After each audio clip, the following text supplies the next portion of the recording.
Hello Transformers fans, this is Josh from CollectionDX.com here with another review.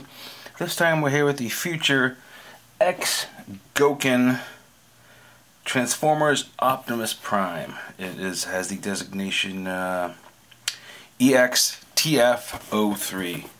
Comes in a lovely little box like so.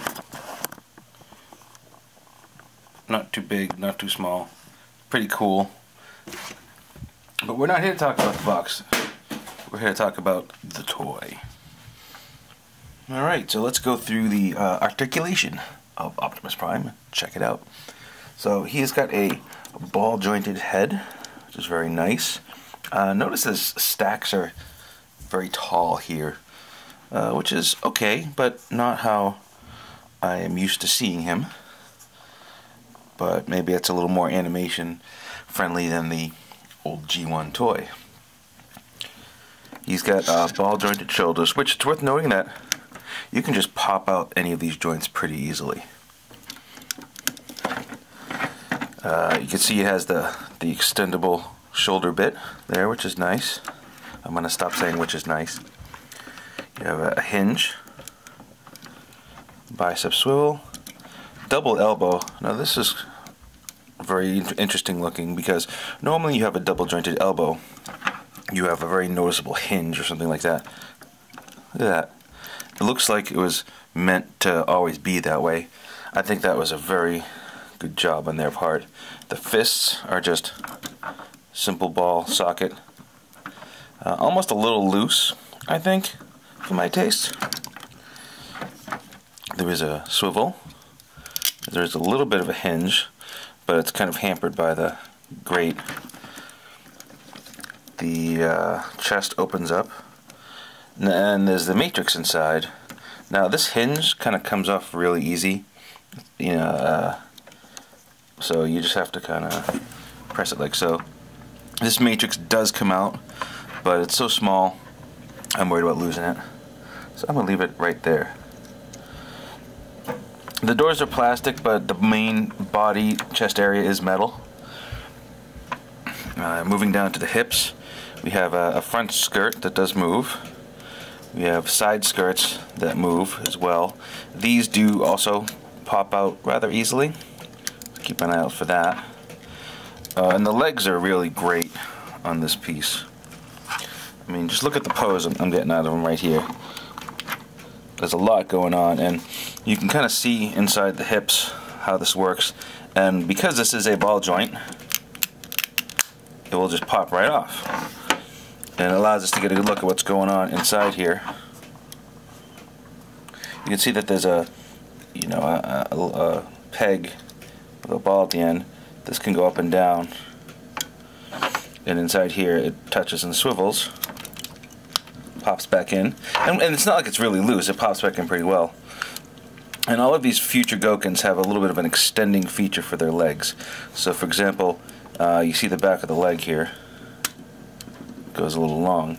So now what that lets you do is gives you kind of an incredible double joint. But you know, from the side it looks a little odd, so you may have to just push it forward. Bring it down a little bit. The feet the same, so you actually have a little pull down here. It allows you to give a little nice range of motion.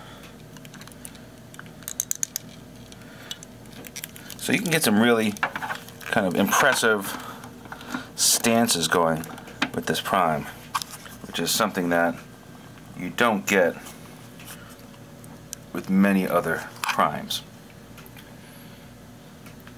Cool, right? I think it's cool. The lower legs are all die cast, feet are die cast, and part of the chest is die cast, so it lends a good amount of weight to Prime. Accessories, of course. We have the electronic axe there, which is cool. We have his gun, which you can use. There's a different hand for that. There is also a few other different hands you get. You get the opened hand,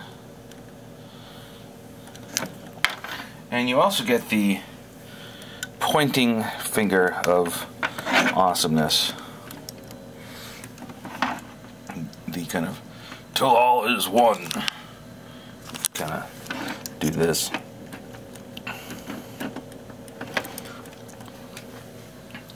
That's neat. It really is. And also a display stand. This is a little yellow thing. Kind of a cool Cybertronian feel to it. This sort of plugs in here. It has a few points of articulation. And on the back of Prime, there's a little panel here that you're supposed to, see a little panel? You're supposed to wedge that out somehow. Probably with a hobby knife or something. You know, I'm not going to do that right now. But the idea is that you can display Prime on the stand.